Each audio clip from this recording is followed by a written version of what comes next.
can have any spectrum across from, you've got the person who's got purely Parkinson and no dementia, and then you've got the person who's got dementia but no Parkinson's, and you can have any mix in between. And the person with purely dementia can get Parkinson's symptoms, and the Parkinson's person can get dementia symptoms as time goes on.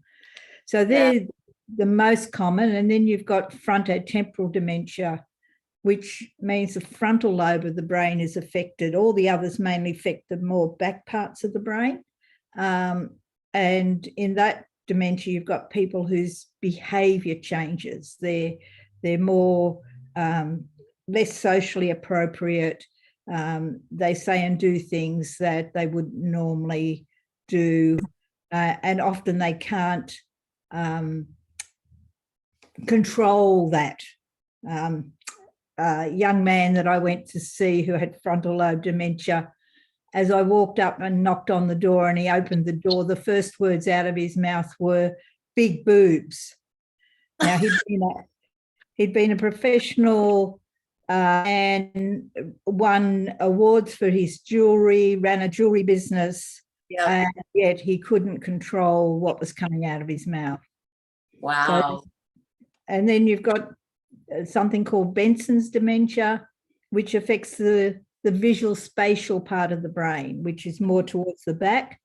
And I saw a tax accountant who couldn't do the figures anymore because they were all over the page, couldn't find his way to the room that he was supposed to be in. So he'd open every door down the corridor, which really annoyed everybody else, trying to find his right room, which even when he got there, he didn't recognize.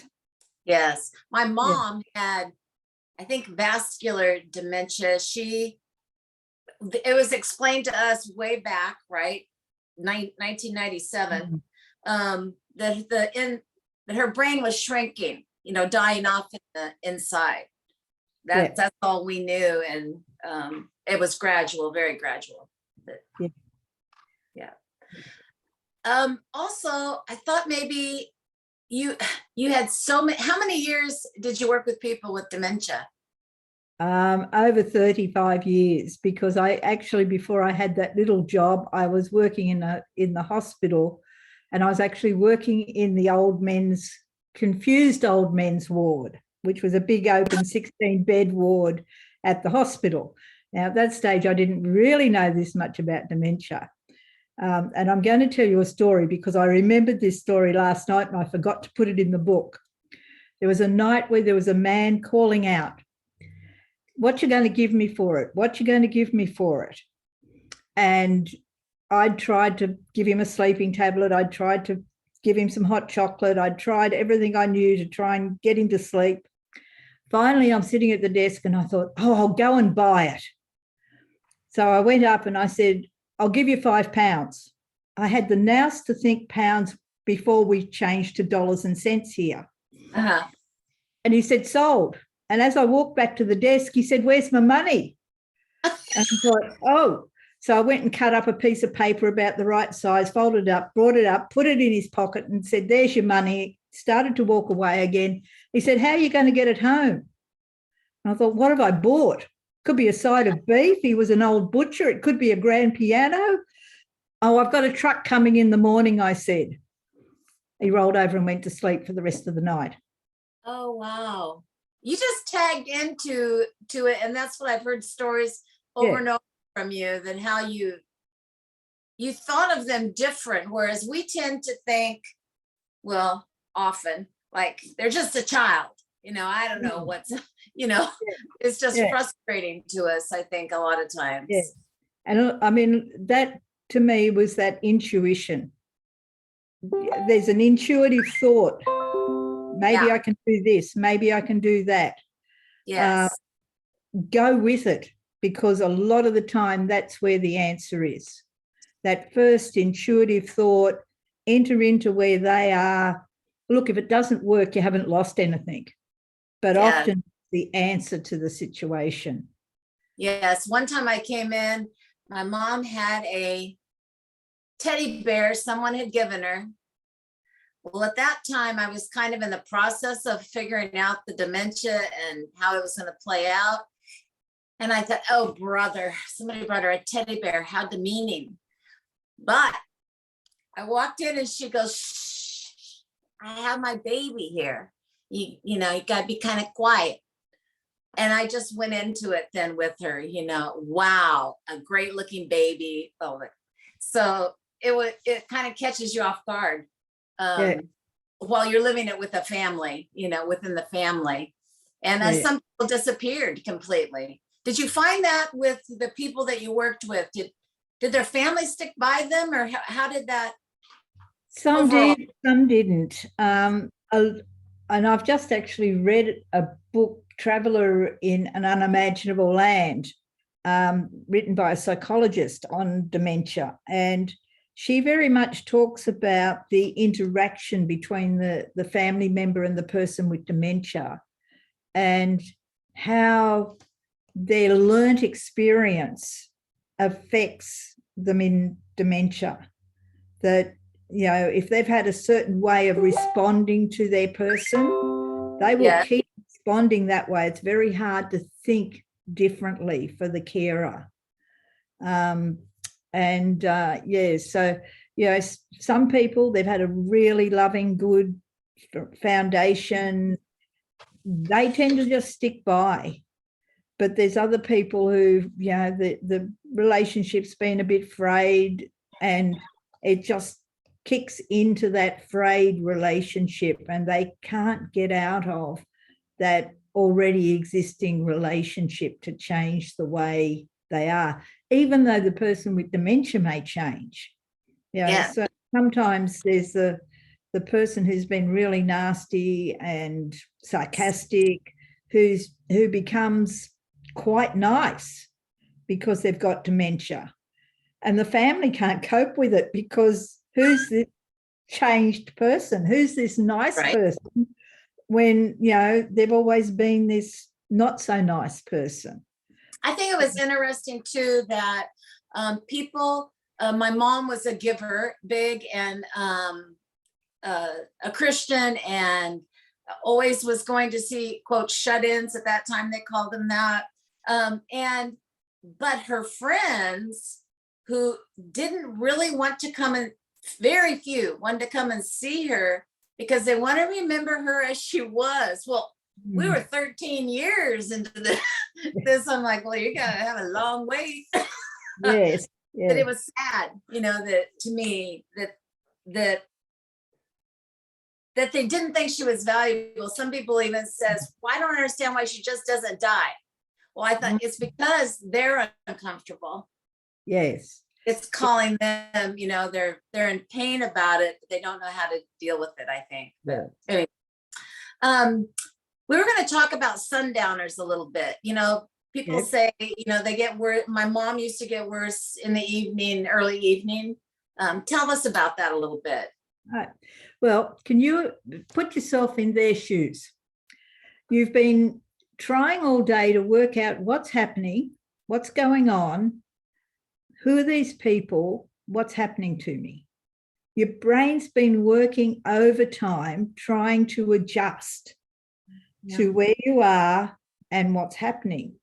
Your memory may be 20, 30 years ago. You hear them all the time say, why am I here with all these old people? That's because they don't think they should be, they're that old. They haven't got that old yet in their heads, particularly people with Alzheimer's. So people are trying to work out and make sense of what's going on around them. And by the middle of the afternoon, their brain's tired. They're worn out. And so mothers begin to think, I've got to go and get the kids from school. They can't come home to they don't know how to get home. Or I've got to get dinner ready for my husband. He's going to be here soon. Because the ability to understand the environment that I'm in at the moment is no longer functioning. And so then they want to go. I've got to go. I've got to go. I've got to get out of here. You're keeping me somewhere where I shouldn't be. Yeah. You're stopping me from doing what I have to do. I have to go and get the children. I have to get the meal together. So those sort of things are part of that afternoon, later in the day. That's what's driving them. What can you do about it? Well, if it's going to pick up the kids from school, who picked up the kids on the time when mother was sick or mother couldn't do it? I can remember my mum went to hospital when I was in primary school, and it was a neighbour who came and got me. Well, that's the person who's coming to get the person. That's, it's okay. So-and-so is getting the person, the child. How about you come and help me prepare a meal? Or, it's okay. I mean, this lady used to do this at 11 o'clock in the morning. She used to say, I have to go now. I have to go and leave now. If the meeting's finished, I've got to go. And when we asked her sons, why do you have to go? Why did she have to go? Because every lunchtime they came home from school and their father came home from the business, and she had a hot cooked meal on the table for them. So we said to 60-year-old sons, what were there days when you were able to stay at school? They said, oh boy, do we remember those days? They were the days we could stay and play with our friends. If Dad had a businessman coming, Dad would take the businessman to the pub for lunch. So from the time they told us, every day after that, we'd say to her, oh, look, it's okay. You told us this morning, the boys are staying at school, your husband's taking the businessman to lunch. You're going to stay and have lunch with us, and you don't have to worry about getting it prepared at all. And she'd come in and sit down and quietly come to lunch, no agitation at all. So it's about sort of finding a reason they don't have to do it. That's their story. Yes. My mom, one birthday, she had dementia a lot. And so I played the piano. She loved to hear me play the piano, probably because she paid for all those lessons. And I played, and she goes, I want to hear, and then all the family was there. The woman never drank, never smoked, nothing. She goes, I want to hear, there is a tavern in the town. We're like, where did that come from? And do we want to know? But it was so funny to us. And we all sang it, she loved it. So that was a fun thing to do with her, and kind of way out of character. But what about, tell us a little bit about nutrition. Right. It's important that we keep up the best nutrition we can. But often towards the end of the disease, they'll begin to not want to eat things. Look, at this stage, even if they've got diabetes, what does it matter if they have a bowl of ice cream? Right. Whatever they can eat and they enjoy eating, we should be giving them. Towards the end, people are put onto bland, minced meals, or they have difficulty swallowing. Yes. Particularly Alzheimer's, if you think they're going backwards through life, and towards the end stages, it's like they're at the baby stage, not able to swallow easily, right. Not able to digest, sort of really complex foods.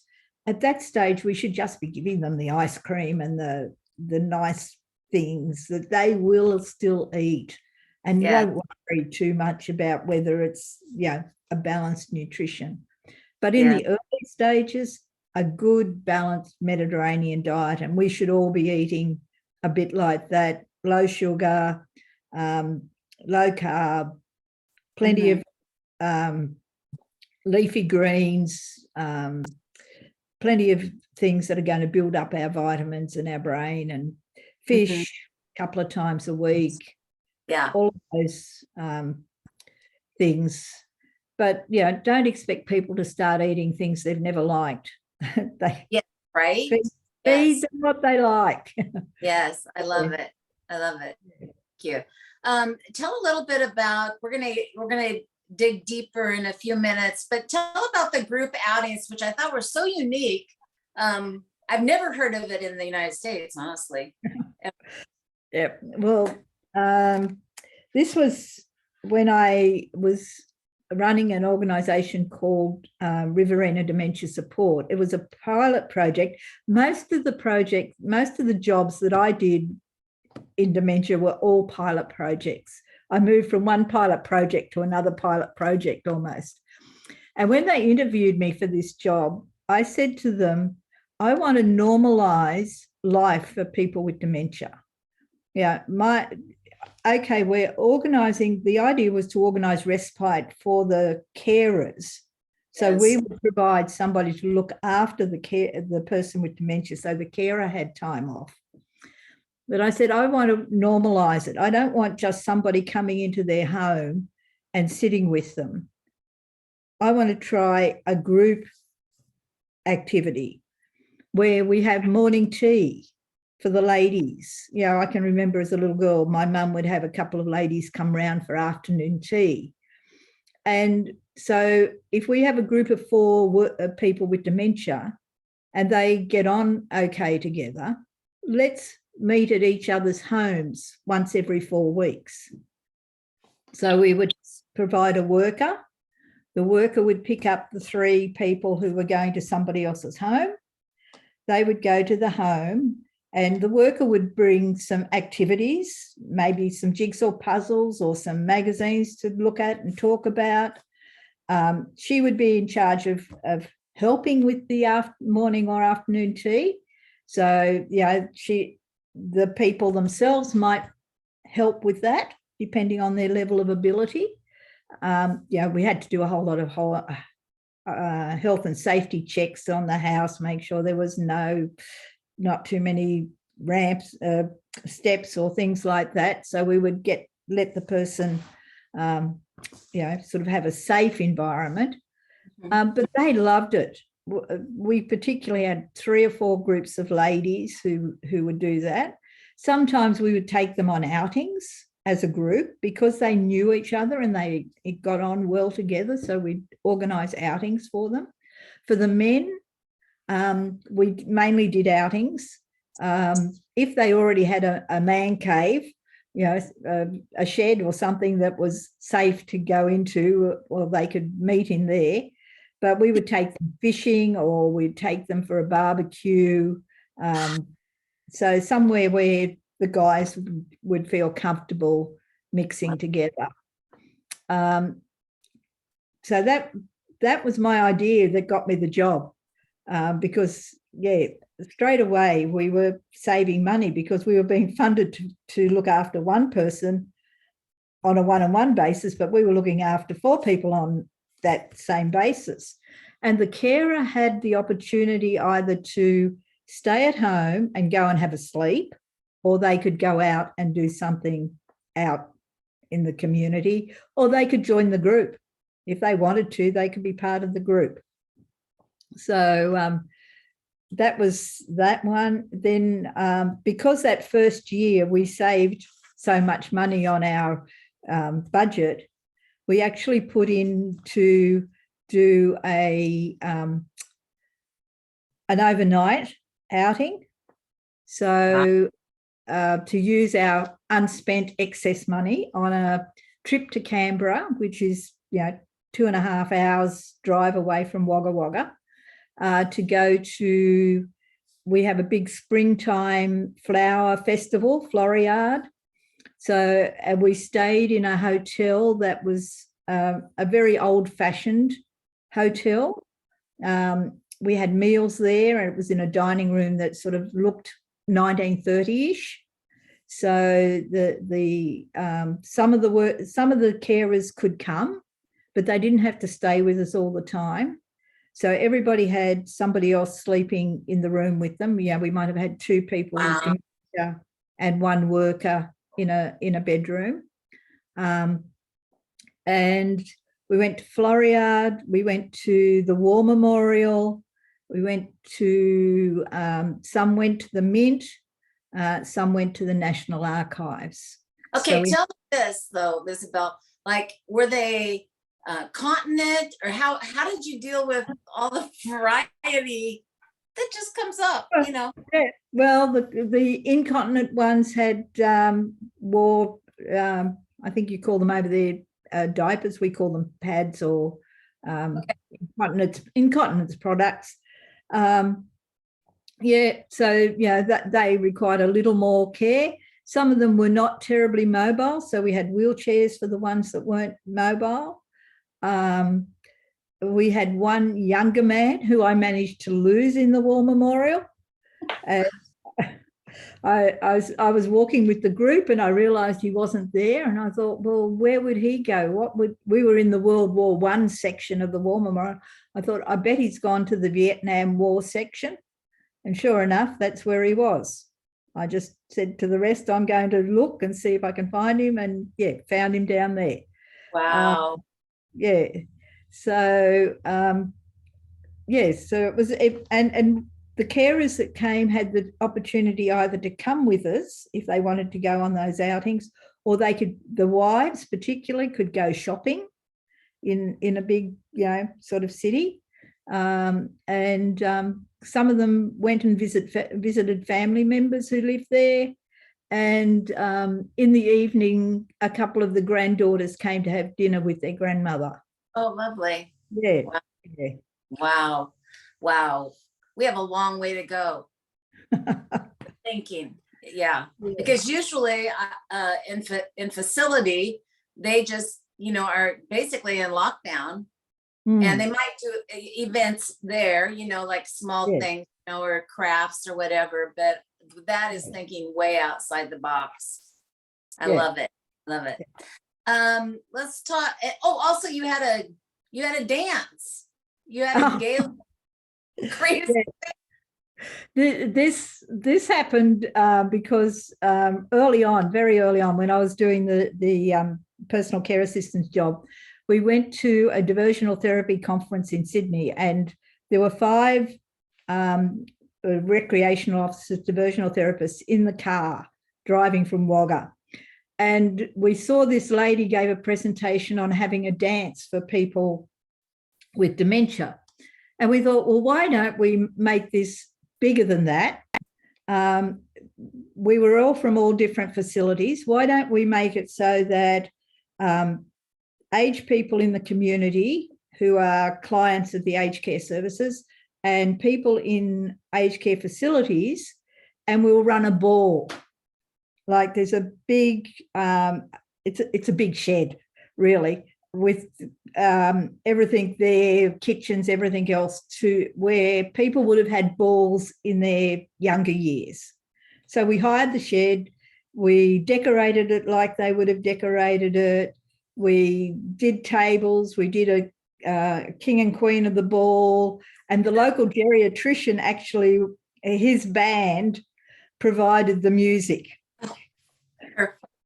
And it actually went on for 25 years. I actually attended the 25th anniversary. They'd moved it to the daytime by then. We did a full nighttime ball. We'd get them all dressed up. We went to the op shops and got dress up, really fine clothes, and dressed them all up in their ball gowns, and the men wore tuxedos. We taught ourselves how to do ballroom dancing with wheelchairs. Yes. Wow. So, wow. Just to make life exciting and full of memories, and Wow. That's a beautiful thing. Let's talk a little bit about spaced retrieval and the effectiveness. What does that mean? Right. This was something developed by a guy called Cameron Camp at Menorah Centre in the States, you'll be pleased to know. And how do you that? Do you say it again, who the guy is? Cameron Camp. C-A-M, like Camp? Camp, C-A-M-P. Oh, okay. And at the Menorah, MENORAH Centre in, I'm not sure, I can't remember exactly where it is. I think it's Pittsburgh or somewhere in over in the east. Some. Okay, go ahead. So basically, what they're working on is repeated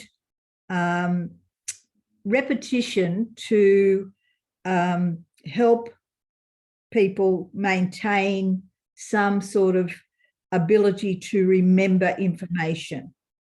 So spaced retrieval is sort of you give the information and you say, what did I just say?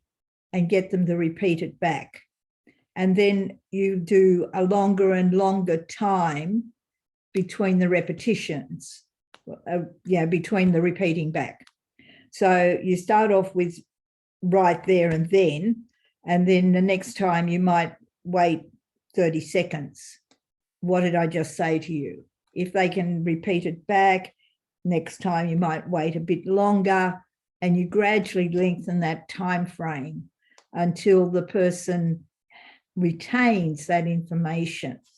So the story that Cameron told, and I think it's really great, was a lady who was a school teacher, was going to daycare, but called the daycare school. And they would get in the car, and all the time that she would be saying to the daughter, where are we going? Where are we going? Where are we going? And the daughter would respond, we're going to daycare, we're going to daycare. So Cameron's suggestion was, we are going to school. Mum, where did I say we're going? We're going to school. And so gradually she would make the time frame longer. And after a period of time, the mother would say to her in the morning when they were getting ready to go, oh, we're going to school, aren't we? And the daughter would just say yes.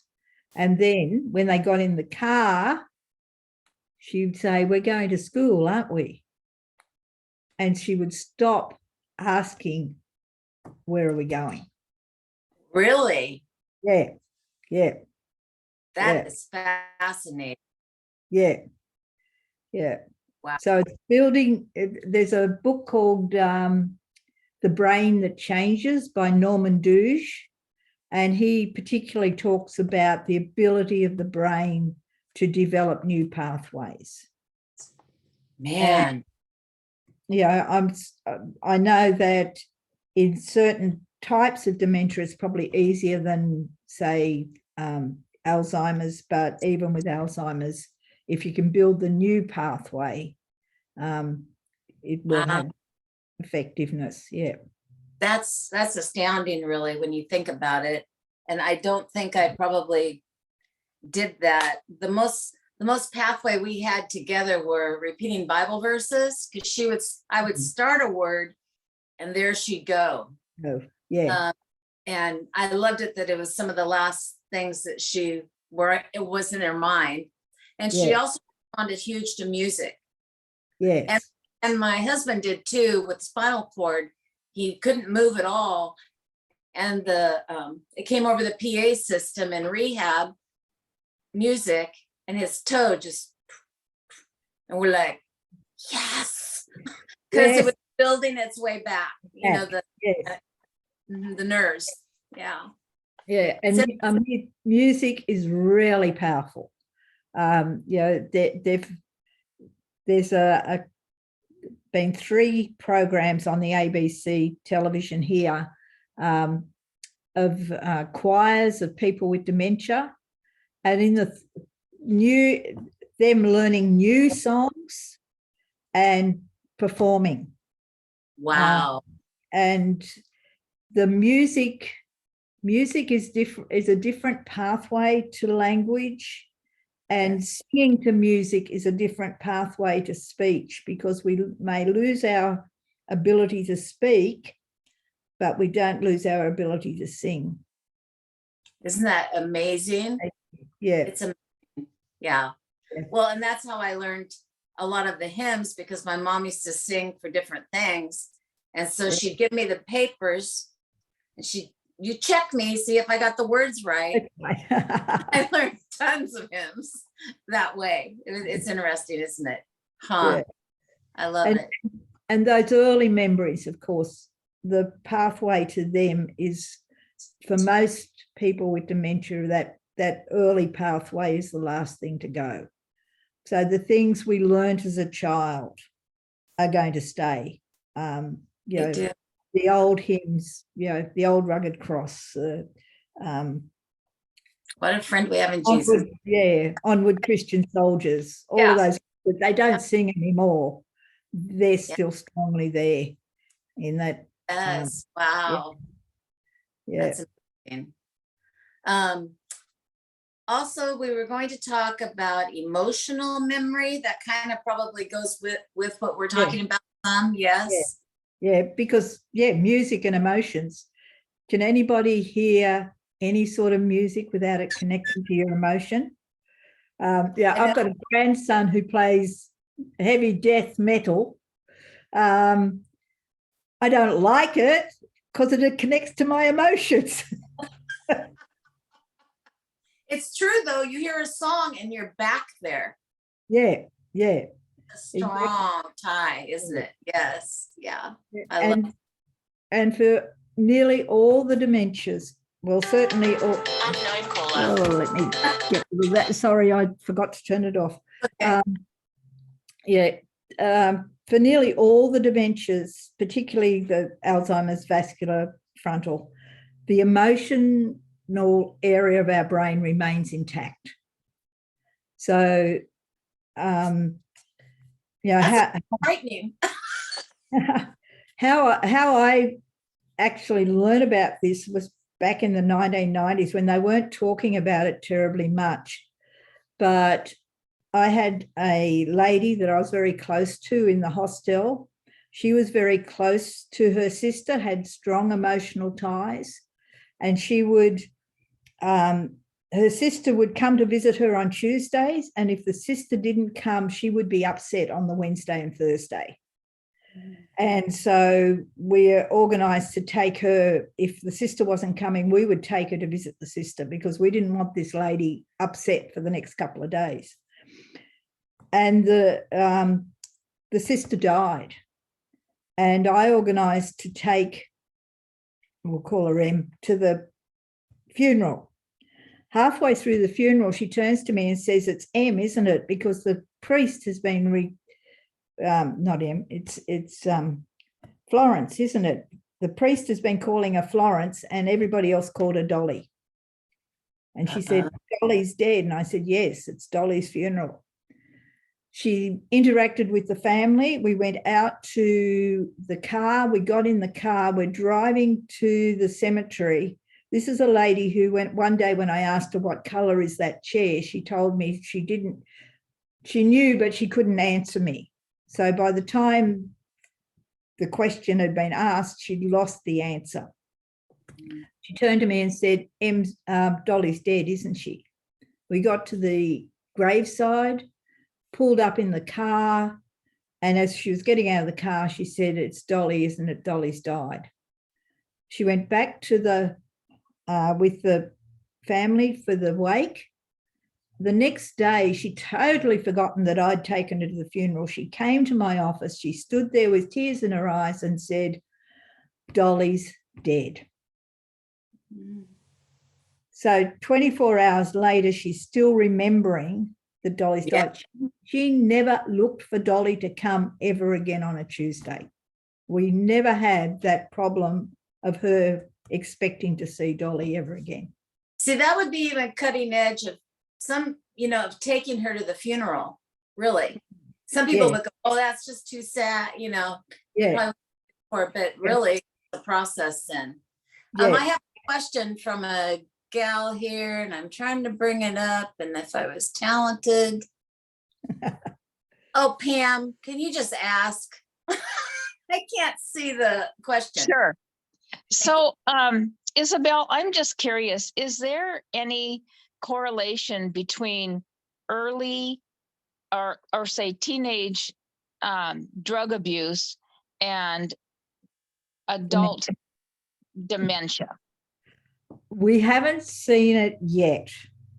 It's sort of, there may be, I mean, there certainly is brain damage that happens. And I can remember reading back in the 70s, 80s, would have been the 80s, a Reader's Digest article about people in college who were A-level students who were taking marijuana, who became B-level students. Now, whether it was change of lifestyle or actually the effect on the brain of the chemicals from the marijuana, I don't know for sure, but they were already postulating back then that there would be damage to the brain and the sort of remembering things. I haven't actually seen it very much in the workplace. Maybe that's because they've died from other issues before they got to their old age. So I think I did read something about an area around Mullumbimby, which was the sort of hippie culture area, that there is a higher level of dementia per head of population in that area. But yeah, it's just, I think at this stage, speculation. Yep. Okay, thank you. Thanks for asking, Pam. I think trauma, my mom remembered, okay, her childhood, but in her childhood, there was a huge trauma from when she was 5 to 10 years old. And one day I came in and she was beside herself. And she had finally told me, like when I was 40 probably, what had happened to her within the family. And she was reliving the entire thing. And yet I wasn't sure, is this happening? You know, where are we with this? It ended up, it wasn't long, and she had run out of money, and we went to a Medicaid facility, which was actually much better, even though it wasn't as beautiful. It was much more easy to work with for her. But anyway, it was interesting that she had to process that again. You know, that's where she was. It was just like it had happened. And that was really hard to hear, I guess, from her. Yeah. Look, she worked through it. I have noticed, and I mean, I haven't done any research or anything like that, but I just noticed that a lot of people who get dementia have that trauma from somewhere in their past. That it comes back. It often comes back because they're going back. A lot of people haven't, in that age group, haven't had counseling, haven't had any sort of closure. No. They've just kept on plowing on despite what's happened to them. But as their memory goes further and further back, that thing becomes more to the front of their mind. Yes, it did. I think it's interesting too with schizophrenia, how trauma is definitely linked in some instances to that. I mean, severe trauma. It's we just don't know enough about the brain, really. I mean, we're finding out more and more all the time. Yes. Yes. I mean, the amount that we've found out about the brain in the last 30 years is just 40 years is just incredible. One story that comes to mind is the lady who'd never said anything to her daughter. She'd had no problems with her daughter looking after at home. The daughter had to have an operation, so she went into care. And while she was there, they sent one of the Indian male workers to do her shower, and she went ballistic. She had what we call a catastrophic reaction. She kicked, she shouted, she screamed, she fought him. And when the daughter came to see her and said to her, "Mum, what was going on? Why did you fight him this morning?" She said, finally told the daughter that they were from Germany, that during the Second World War, she'd been raped by a couple of black soldiers, and that this had brought the whole thing back. Wow. Triggered that trauma, which she'd shoved away out of mind, out of sight for years. Yeah. In a few Simply minutes. solved. In a Don't few minutes. send a mail to shower. Yes. Yeah. Yes. In a few minutes, we're gonna open it up for questions. If anybody else has some, I figured that out in the chat there. Yeah. Tell us too about people have the wall fidgets and different ideas you've heard there. Yeah. I actually created a box of fidgety things that you could put in your pocket. Something, I had a pen with a flashing light, for example. And if somebody went into somebody's room where they weren't supposed to go, "Oh, come and have a look at my light. Come and have a look at this pen. Have you seen a pen like this before?" Rather than saying, "Don't go in there," distract them and move them away. Yeah, you can buy lots of things at the $2 shop that are just, fluffy balls that have got a funny shape, or anything that's going to attract their attention. You can put things on the wall with different textures that they can touch, so that it's a distraction. Remembering that people have 4 or 5 different main can't think of the right word, but anyway, it's either vision, touch, taste, smell, or hearing. So we've got different senses that are predominant for each one. So, for the people who are touchy-feely, they need things that they can touch and feel and hold.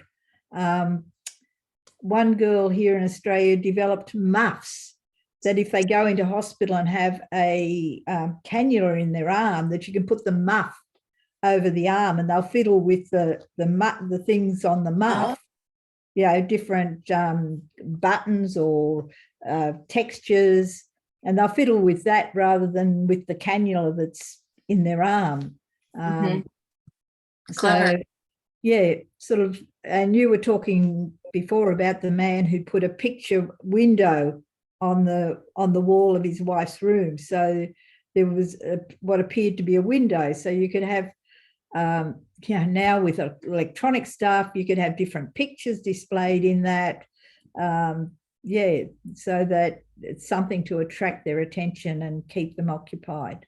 Yes, he's very creative. His wife of 50 some years has dementia, several years now, but he put up a Christmas tree at Christmas, and then he got the idea, because she loved it so much, that he decorates it for all the holidays different. The hearts and the St. Patty's Day, etc. And it's very clever, I think. Tell us about your book. It's with the publisher. So A-Z of Dementia Care, solving the puzzles to deliver excellent care for people living with dementia. Should be out around about the end of June, beginning of July. Excellent. So, it's gonna be good too, because I've read your manuscript way back a long time ago. So many cutting edge ideas about dementia that it just blew my mind. And so I'm so glad that you're sharing all of that, years and years, decades of knowledge with us. It's amazing. I appreciate that a lot. Yeah. Does anybody have any questions? If you do, you could write them in the chat, or you can unmute yourselves. I have a question, if I can have another one. You can have as many. So, Isabel, is it going back to your example of where you quote bought this unknown item from this gentleman? Yeah.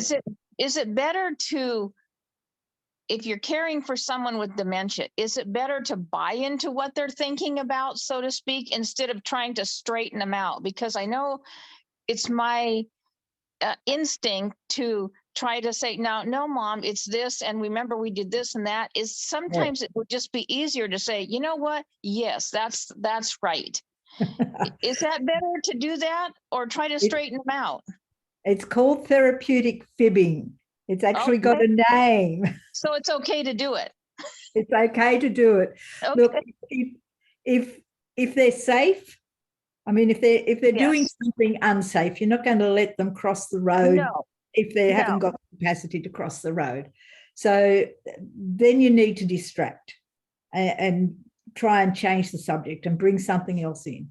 But if it's something like this gentleman, or there's the man who came in to visit his mother with his son, and she totally ignores him very much and makes a real fuss about his son, but calls his son by his name. So rather than arguing with her that this is, Mum, you've got it all wrong, he just went along with the conversation. And then when they had to go out and go and buy something, so when they came back in, he made a point of saying, Mum, it's Ron. I'm here to see you, and I've bought your grandson, Jeremy. And from that moment on, she called them by the right name. Wow. But he didn't have the argument with her in the beginning. Yeah. Think about the emotions are still intact. If you have the argument trying to correct, you're going to build bad emotions. But if you go along with them as much as you are able to, you might learn some wonderful things about their life that you would never have learnt otherwise. And they're feeling good because you're not arguing with them. And it's, it's a fine line, and at different times and different types of dementia, you wouldn't use it with somebody who has Lewy body dementia, who's fluctuating in and out of reality. For them, you might go along with it when they're in their out of reality time, but when they're back in reality, yes, don't try and say, well, yeah, we were doing this and we were talking about this before, because they won't remember it. Right. So, but for people with Alzheimer's and they're back at some other stage in their life, yes, go along with them. Got it. Yeah. Thank you, Isabel. I had a situation too with my mom, which is a little bit, well, anyway, we went to a tennis tournament several miles away. She loved to ride in the car. She never asked in any time before dementia either. Like we said she could smell the gas. So we go, you want to go? Yes. She didn't even know where we were going.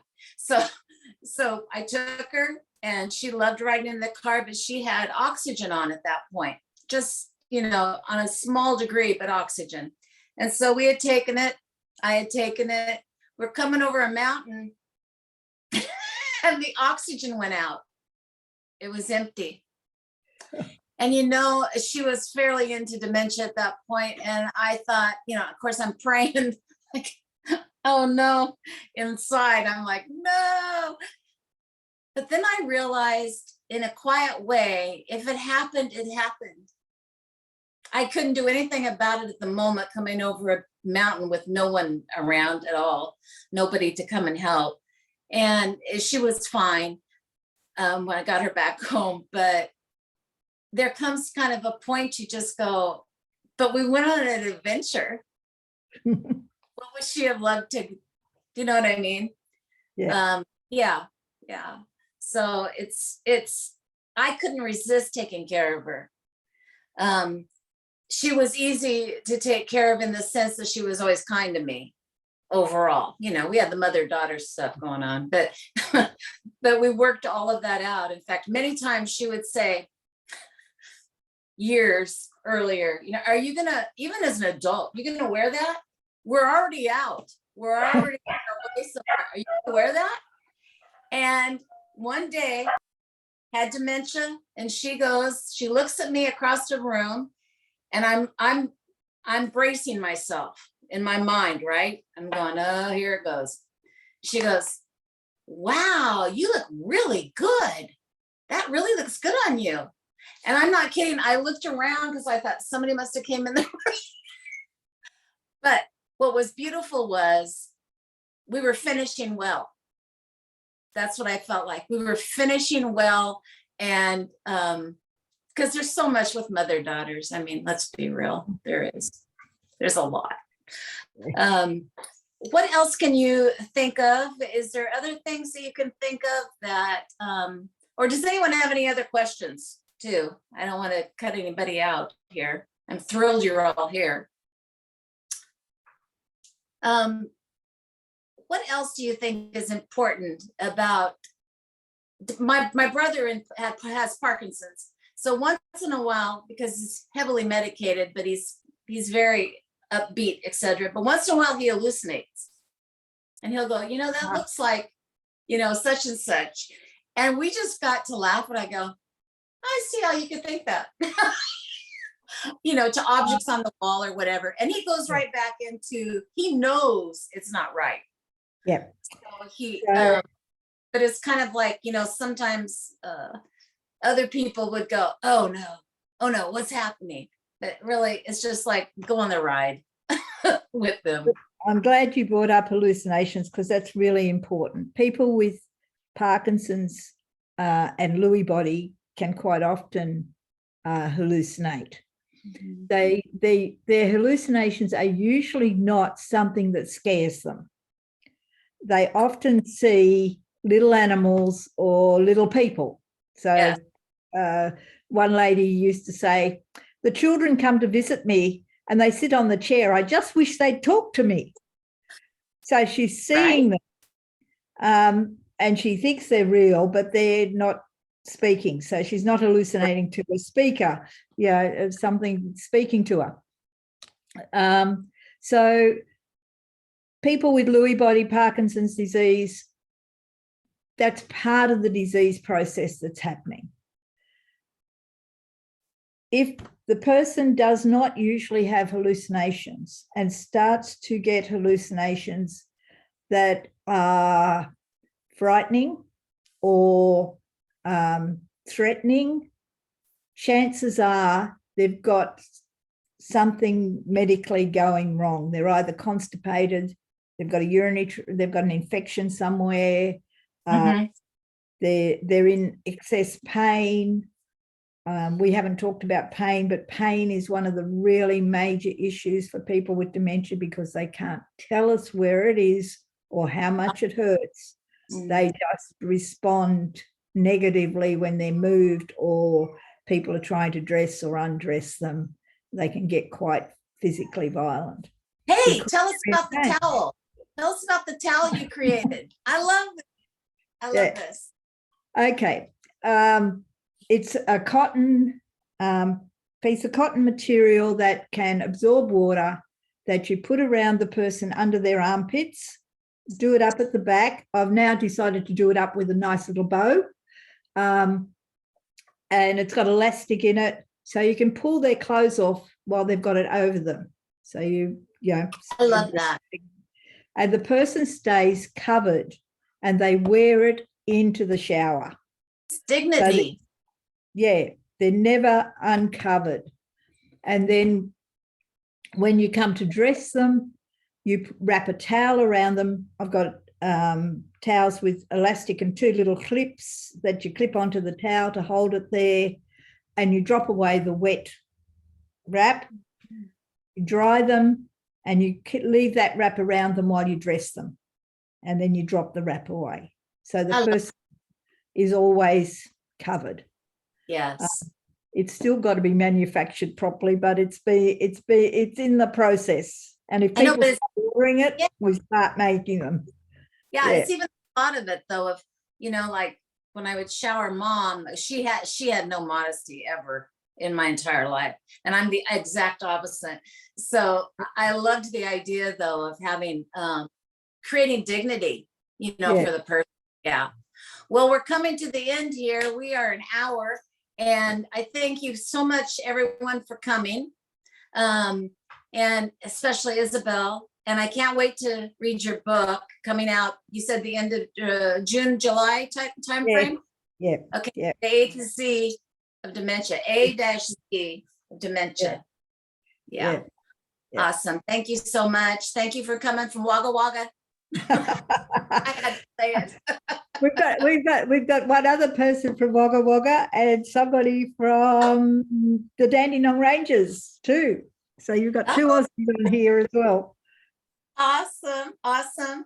And everybody's saying, oh, it was a great meeting and thank you so much for coming. So thank you so much and blessings on you, Isabel. Thanks, Gaynell. Bye-bye. Thanks, Bye, Gaynell. everyone. Bye-bye. Bye-bye.